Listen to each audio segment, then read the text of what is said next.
Good morning, Valley Grove. It is great to be with you this Sunday morning, April the 19th. I hope you've had a wonderful week. As you can tell, I'm outside today in the woods enjoying the fresh air and the wonderful weather we've had this past week, and I hope you've enjoyed it as well.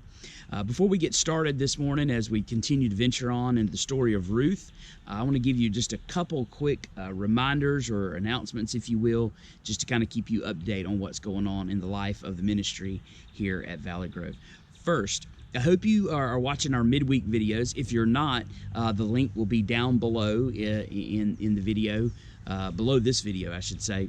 I hope you will watch those as they kind of give you some extra content on the book of Ruth and give you some things that we won't be quite able to work into the sermons each week. And so last week's video, or this past week's video, I should say, on Wednesday, was about the literary structure of the book of Ruth. So there's an overall structure to the book of Ruth, and so I hope you watch that video, because knowing that helps us understand the book a little bit better and the author's intent as he was writing. So anyway, if you didn't watch it, go back and watch it. This next week, we're going to be talking about a crucial piece that will help us understand kind of more of the story, and that's the kinsman redeemer.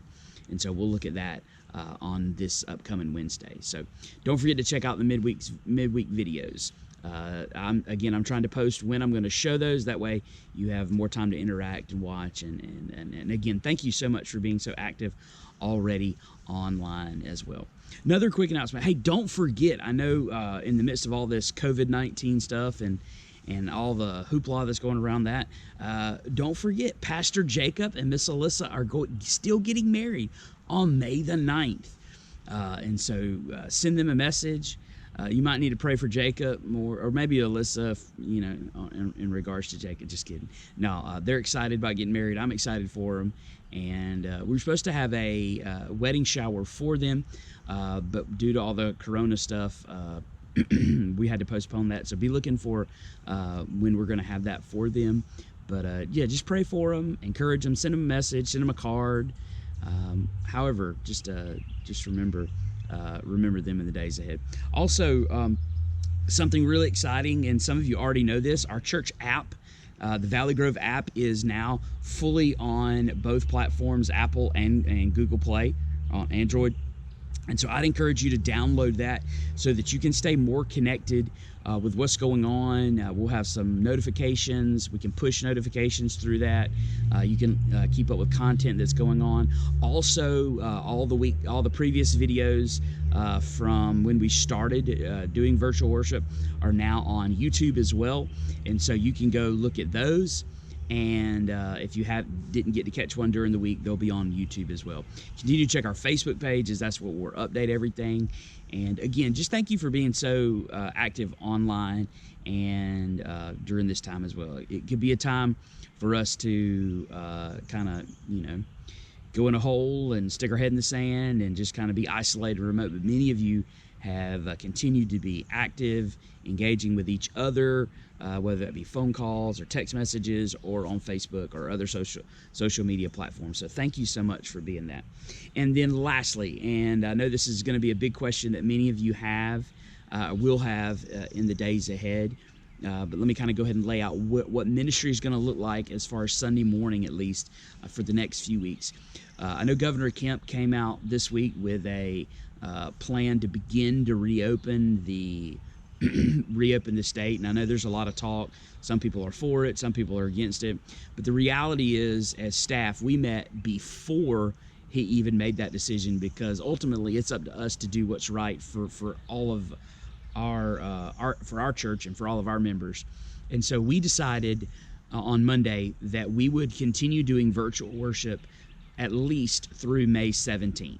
Now, the week leading up to May 17th, we'll kind of get back together as staff and reevaluate what that looks like. We may extend that out a couple more weeks and just wait till June, or maybe even further. It just depends on how things are then. But for the next 3 Sundays in May, we will be meeting virtually online. So let me encourage you to continue to join us and be a part of the conversation of what's going on through the sermons, through the midweek videos, or through whatever we're doing as a church. So Again, May 17th. That's kind of our target right now. Again, that may need to be pushed out.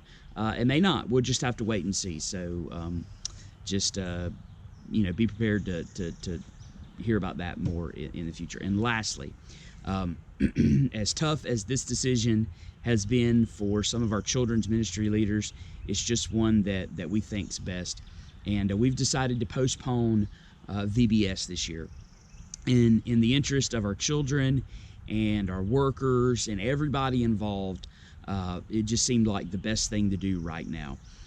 I'm not sure what we'll do. I heard Miss April and Miss Holly were talking about potentially doing a back-to-school event sometime in the fall to kind of kick off the school year and to kick off our semester of JAM for kids. And so we'll revisit that, and they're going to talk about that more in the days ahead in the summer. And so when that decision is final, obviously we'll let you know. But as of right now, we will not be having VBS this summer. And I know that's heartbreaking. I love VBS. It is some of my fondest memories as a kid were working or going to VBS, and then as a teenager we're working at VBS, and it's just a great time. I mean, I love it. Last year, 2 years ago, the girls raised more money than the boys, and so I got a pie in the face. And last year, the boys raised more money than the girls, and so I got to pie Holly in the face. And so I'll miss doing that again, because I'm sure the boys would have won again this year. But nonetheless, it just seems like the best thing to do. So let's recap really quickly. Number 1, check out the midweek videos. Number 2, don't forget to pray for Pastor Jacob and Miss Alyssa as they're going to get married on May 9th. Number 3, check out our church app, YouTube, and stay connected on all of our social media platforms. Number 4, we'll be doing virtual worship till May 17th. And then number 5, we are looking at doing something in the fall for our kids in lieu of VBS this year. All right, well, with no further ado, let's jump right into our memory verse today as we get started on our next topic, our talk in the book of Ruth. All right, so let's read. So remember, it's Luke chapter 24, verses 5b through 6a. Why do you look for the living among the dead? He is not here, he has risen. Obviously, next week we'll be looking at a new memory verse, and so I hope you've put this one to memory, put it in a place of prominence in your house so you can memorize it. And again, we'll have a new memory verse next week. All right, so let's jump right into the book of Ruth. So last week, really quickly, I don't want to spend a lot of time recapping, but last week, really quick, we looked at the beginning of the story of Ruth and saw that it was a story of tragedy at the very beginning. Naomi and her family moved to Moab because there was a great famine in the land of Israel. And while there, her husband and two sons both died. Now, her sons had opportunities to marry, and so one married Ruth and one married Orpah.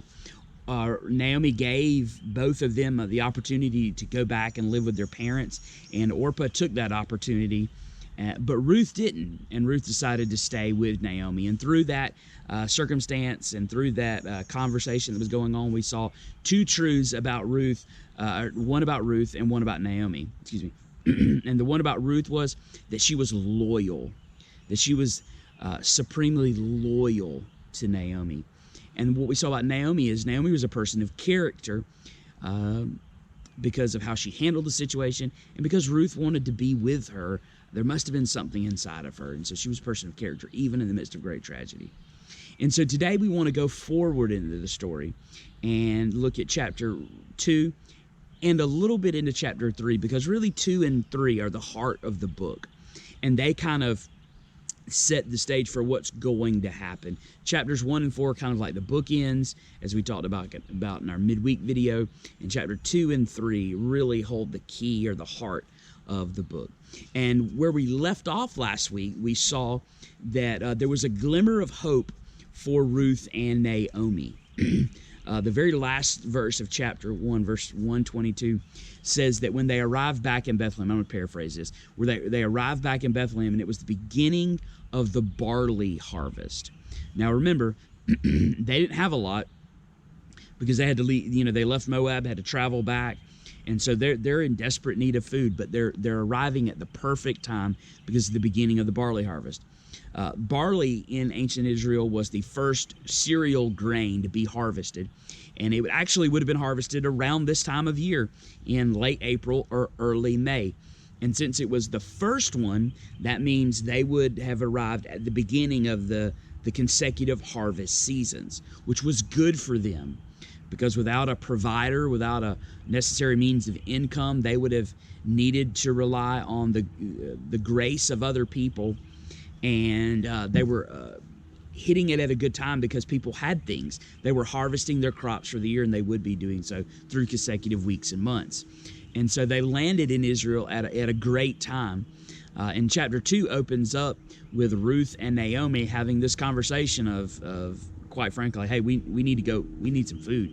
And so Ruth decides to go glean in some fields. Now, gleaning is, in this context, it may be used differently in other contexts, but in this story, in this context, it means that poor or immigrant people in the land of Israel were allowed to go pick up the extras that the traditional harvesters missed in the fields. So there's actually, God actually sets this out in a law in Leviticus chapter 19, verses 9 and 10. You can go read that. But basically, if you owned a field, God said, hey, why don't you leave the edges of the field uncut, unharvested, and then whatever you miss, so like if you're chopping grain or cutting barley, I think that's the correct farmer's term for when you cut, you harvest cereal grain, it's cutting, because you cut the stalk, and if you missed one, and if you dropped on the ground, or you had some, you left it there, and you gathered up what you had, and then you would put those gathered pieces or stalks of grain with the head, the grain head still on it, and into what was called sheaves, and then eventually you would take all those sheaves, and then you would stack them in a big stack called a shock, and they would be stacked up and around like this, and it would allow them to dry out. So whatever was left on the ground and the edges of the field, you weren't supposed to get, and that was for the poor or the immigrant people. Well, Ruth and Naomi are in that category. So Ruth is going out to the field to pick up the extras, what's left on the ground or what's on the edges of the field. The Bible tells us, as it happened, she goes into the field of a guy by the name of Boaz. By the name of Boaz. Now, Boaz is a huge character in this story. We haven't met him until just now, but he's going to take a place of prominence in the next 3 chapters, so 2, 3, and 4. And really, in chapter 2, he's the main figure that we want to look at today, because he is in the place of prominence in this chapter. And so what I want to do for the rest of our time is I want to talk about Boaz and how, who he is, and what we can learn from him today. So we meet Boaz at the very beginning of the chapter, actually chapter 2, verse 1, and the author of Ruth kind of foreshadows that this is going to be somebody you want to take note of. In fact, he says a couple of things that we need to know about Boaz. The first thing that he says is he's Elimelech, so that's Naomi's husband. He's Elimelech's relative. In fact, he's of the same clan. Now, that's going to be important for next week. So we need to remember that. But he's related to Elimelech, and that's a good thing. But secondly, the author tells us that he is a man of worth. Now, my translation says he's a worthy man. Your translation may say that he's a person of noble character, or even a man of great wealth. Now, what the translators are trying to do is get across this very interesting and complex word or phrase in the Hebrew. And really and truthfully, there are 2 sides to the word. So it's like a coin that has 2 sides. And so what they're trying to convey about Boaz are 2 things. So here's number 1. Number 1, he's a man of substance. So he's a man of substance or wealth. Now we see that very clearly in the passage we're going to read here in just a minute, because we'll note that Boaz has a field, right? Owning land was very important in that day, and you had to have money to own land. So he had land. He also had a servant who was over the harvesters. So he had like a foreman, and then he had workers, and then there were also young women there who were taking care of other things associated with the work in the field. And so he has this whole group of workers that he's paying to go harvest all of his land. And in fact, it tells us that he comes from Bethlehem when he sees Ruth the first time. So the picture is he's living in Bethlehem, but he's coming out to the farm to oversee or to see what's going on with the harvesting operation. It's the beginning of the barley harvest. And so we see he has land, he has servants, he has workers, he has all these people working for him. And I want you to think about this too, because I thought this was quite interesting. It's interesting that the author would describe him as a man of wealth or a man of substance, in light of the fact that the reason Naomi and her family went to Moab in the beginning was because there was a severe famine. And that famine could have lasted nearly 10 years.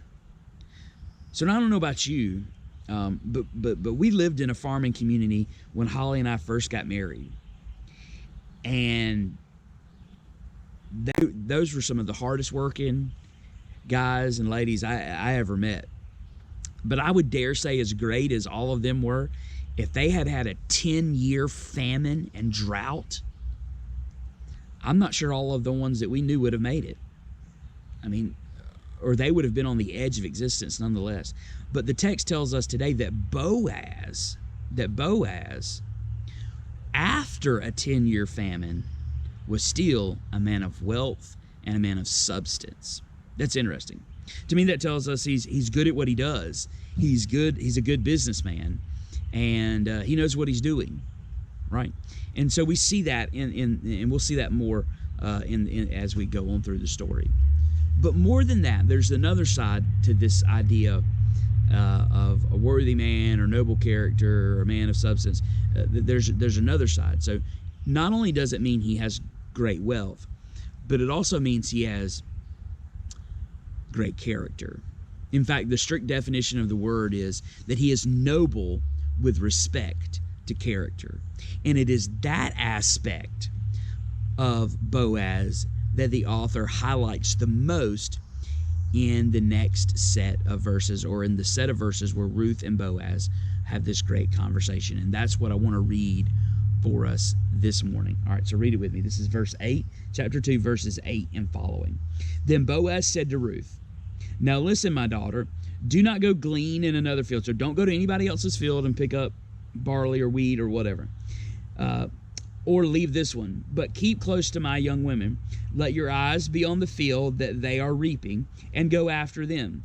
Have I not charged the young men not to touch you? And when you are thirsty, go to the vessels and drink what the young men have drawn. Then she fell on her face, that's Ruth, bowing to the ground, and said to him, "Why have I found favor in your eyes, that you should take notice of me, since I am a foreigner?" But Boaz answered to her, "All that you have done for your mother-in-law since the death of your husband has been fully told to me, and how you left your father and mother and your native land and came to a people that you did not know before. The Lord repay you for what you have done, and a full reward be given to you by the Lord, the God of Israel, under whose wings you have come to take refuge."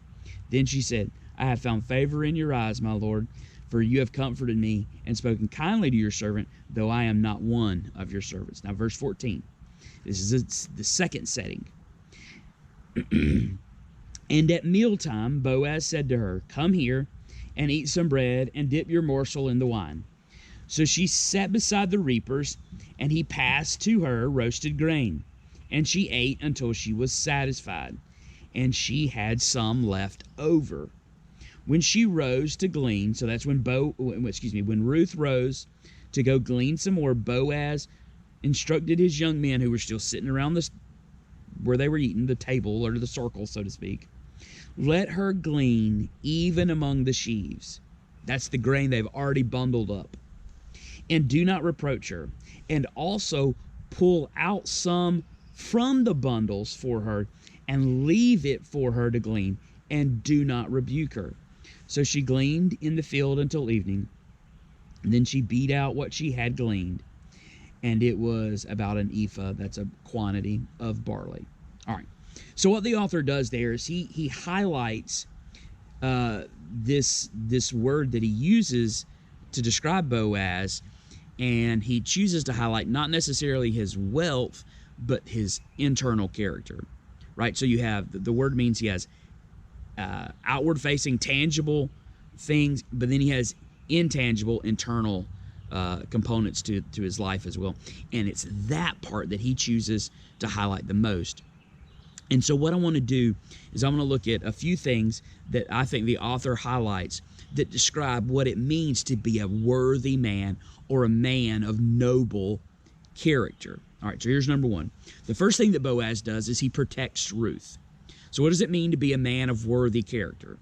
Well, protection is obviously, or protecting is obviously one of those aspects, because that's exactly what Boaz does to Ruth, or does for Ruth.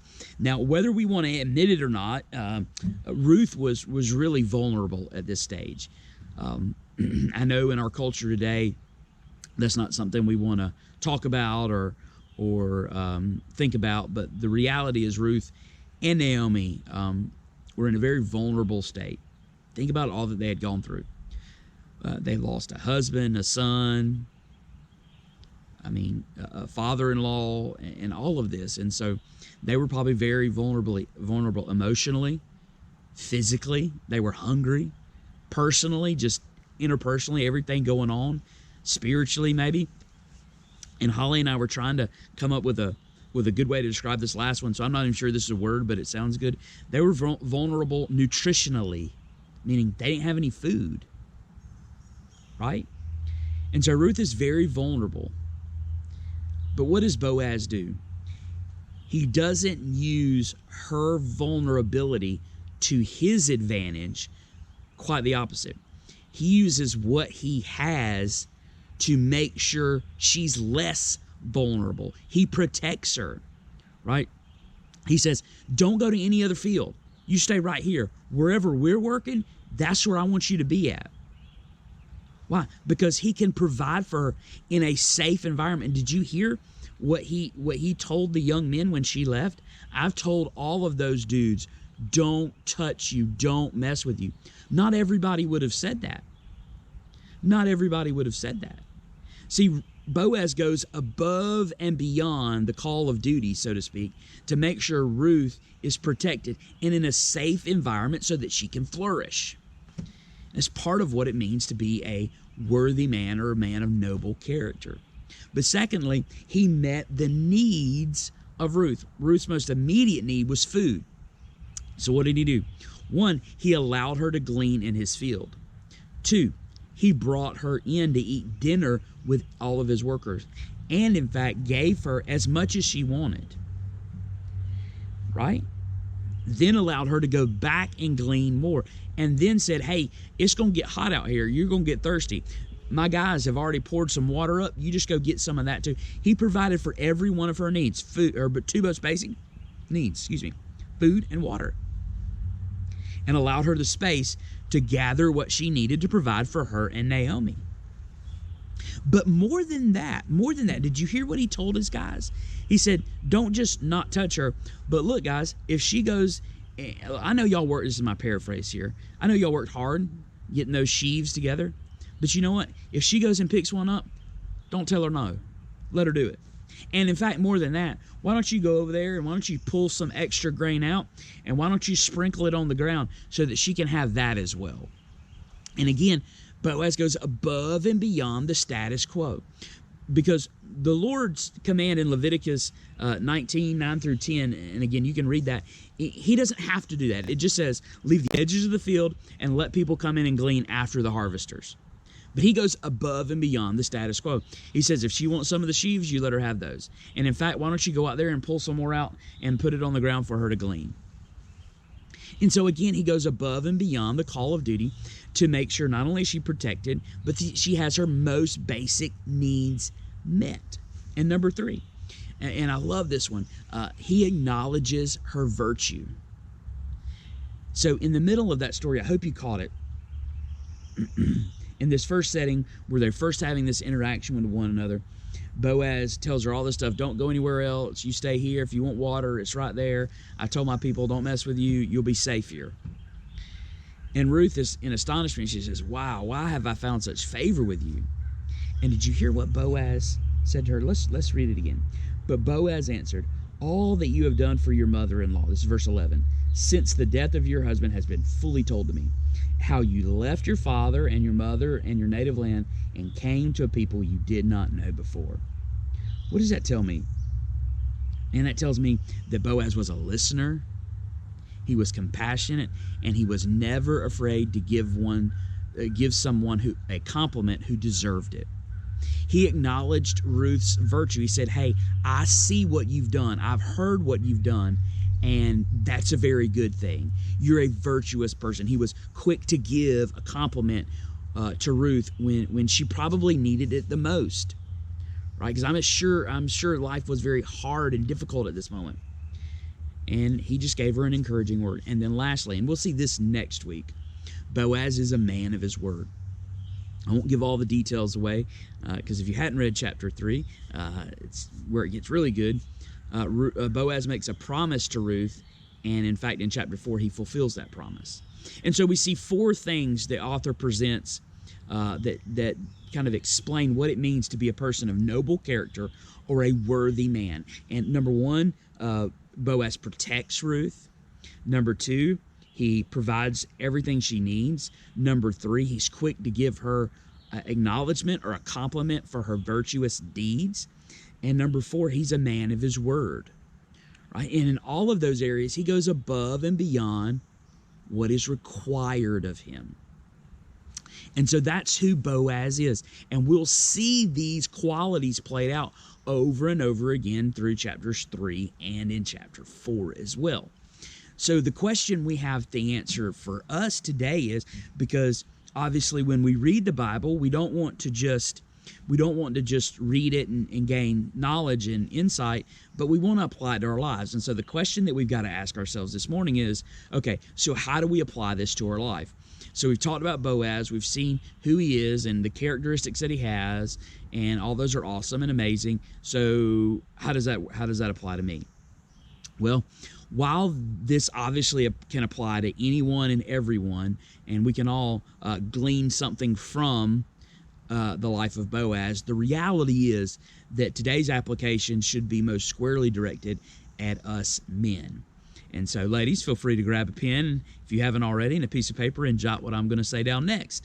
And feel free to bring it back up in the days ahead. No, but seriously, feel free. Anyway, I think we apply this idea of the character, what it means to be a worthy man, in 3 ways to our own life. So, and just kind of drawing out who Boaz was and what that would look like in modern culture. So, number 1, I think that Boaz challenges us to be a worthy husband. So, for those of us who are husbands, that's a huge calling in our life. It's interesting to me that God really only establishes 2 institutions throughout time and space. The first was marriage, or the family, and the second was the church. And as we sit today in 2020, the family, especially the role of husbands and wives, is under great stress, and it's a very trying time. Let's just say it that way. And Boaz presents a picture of what it means to look like a worthy man inside of a marriage relationship. And if we're all honest, all of us need some work. All of us need to be more attentive to the needs of our spouse, to our wife, to make sure we're protecting her in a way that fits where she's at in life, acknowledging when she does something well, praising her, complimenting her, making sure all of her needs are met, and just everything that she needs to succeed the most in life. And I think Boaz challenges us to be a better husband. I know in my own life there are many times I can get in my home, I can put the blinders on my eyes and I can get tunnel vision on a project or on a side hustle or whatever we're doing in life. And sometimes it's easy to float back into those bachelor days when all you had to do was worry about you, and all you had to do was worry about how you spent your money because it was your money, and how you spent your time because it was your time, and you weren't in a relationship. But if you're a husband, those days are different. And so some of us need to really up our game, and we need to go above and beyond the status quo. We're not doing anything bad necessarily, but we're kind of the status quo. But Boaz challenges us to be better than that by the way he protects, by the way he provides for needs, the way he acknowledges, and the way he keeps his word. And so those are things we need to do inside of our relationship with our wives.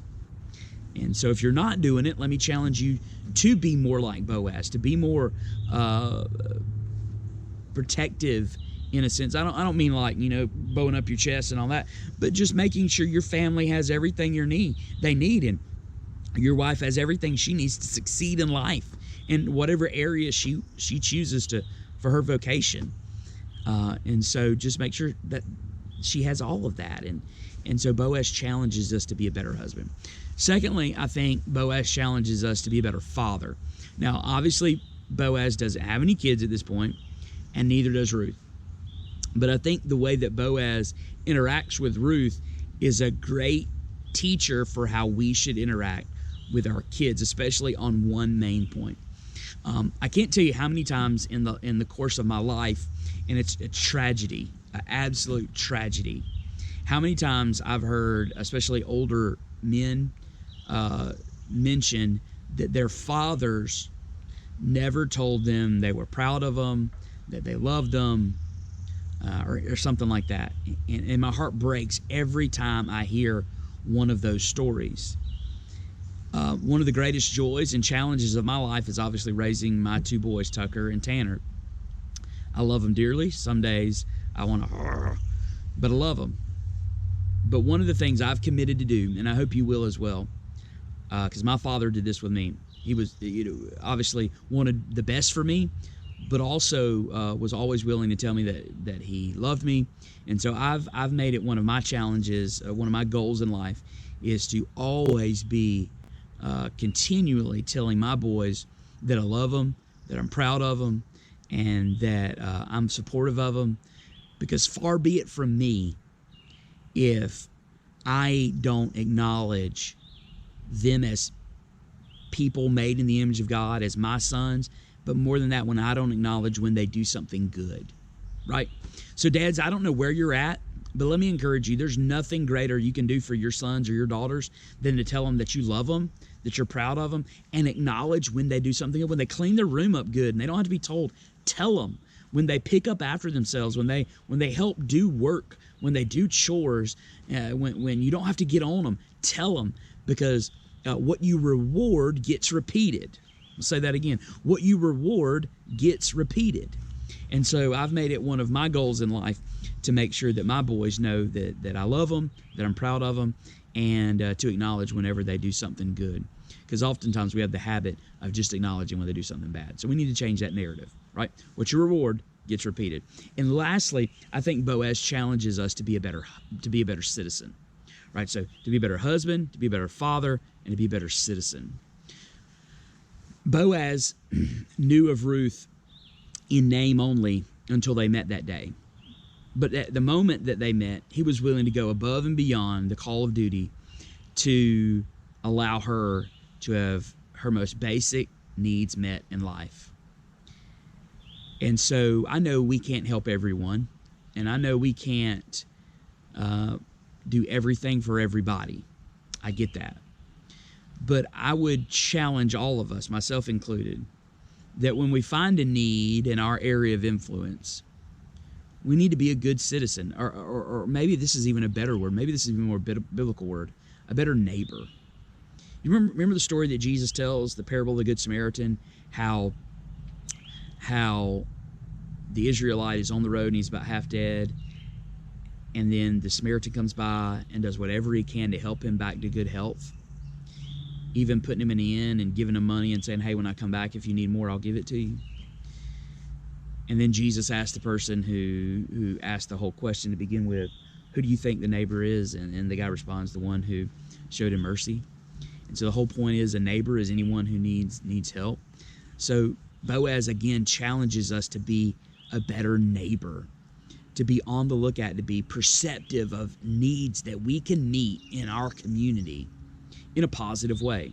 Now, we can't help everybody, but I remember a story I heard about a preacher years ago, and someone helped him in ministry, and the guy told him, or the preacher who was helped asked the guy, like, why are you doing this for me? What is all this? And he said, always remember, do for one, I'm trying to remember the quote exactly, do for one what you wish you could do for all. And look, we may not be able to help everybody. Financially, that might not be feasible. Realistically, that might not be feasible. But there's somebody in our area of influence who's in need, who needs help, and God's placed us in their circle so that we can be that person. And so I think Boaz challenges us on those three levels: to be a better husband, to be a better father, and to be a better neighbor. And so I don't know where you're at this morning, and I don't know which one of these touches your life and touches you, whether it's men, whether you need to be a better husband, a father, or a neighbor. But I can assure you that one of those is where we need to work on the most. And so that's your challenge for the week, is to simply, one, ask the question, what do I need to work on? Do I need to work on being a better husband, a better father, or a better neighbor? Maybe it's all three. And if that's okay, that's fine. Like, don't get all in a tizzy. It's okay. But the second part of your challenge this week is then you need to work on it, right? If you have to make a list, make a list. If you have to write it down, write it down. If you have to write it on your mirror, go get some well, you may not want to go get them. You can order them if you don't already have. Just some dry erase markers. Write it on your mirror. Do whatever it takes to be a better husband, to be a better father, to be a better neighbor, because that's what we're called to do, is to impact our area of influence, right? We said at the end of every video, right? We'll say it again today, because that's what we're called to do. We're called to move ourselves and others for Christ and impact our area of influence. And one of the best ways we can do that is by learning from Boaz's example and being better fathers, husbands, and neighbors, right? So I hope you'll do that today. Ladies, I know you're probably amening and raising your hand and nudging and giving elbows, but hold on, because we're going to focus on Ruth next week. So I can hear the applause of all the men already. No, but we're going to focus on Ruth next week, because she kind of takes a more central role in chapter 3, and we're going to look at her, who she is, and what we can learn from Ruth as well. All right, so that'll conclude our video today. Thank you so much for sticking around. Again, I know I've said it every week, but I really, really, really appreciate you hanging around to watch each and every one of these videos and being so active on social media during this time of virtual worship. Don't forget, we'll continue to do this through May 17th, or up till May 17th, and we'll make some announcement about after that on that Sunday. So it was great to be with you again. I hope you enjoy your Sunday. I hope you have a great day. May the Lord bless you and keep you. And as always, may we move ourselves and others toward Christ as we impact our area of influence this week. I hope you have a wonderful rest of your Sunday. Bye.